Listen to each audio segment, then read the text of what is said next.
আমরা বুক ভরা ব্যথা নিয়ে আজকে রমজানুল মুবারকের রাজপথে নামতে বাধ্য হলাম।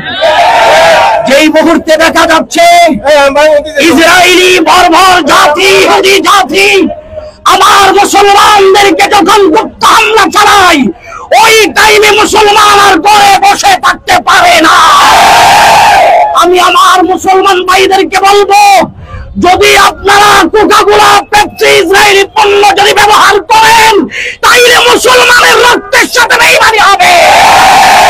কারণ সেই ফিলিস্তিনি গাজার মধ্যে আমার মুসলমানেরা রক্তের সাগরে ডুব কাটছে।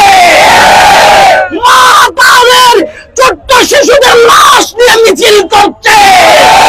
আমরা বাংলাদেশ থেকে ইসরায়েলি সমস্ত পণ্য বয়কটের দাবি জানাই। বাংলাদেশের সরকার বাহাদুর মাননীয় প্রধান উপদেষ্টার কাছে আমাদের জোর দাবি হলো, বাংলাদেশে ইসরায়েলি সমস্ত পণ্যকে ব্যান করে দিতে হবে।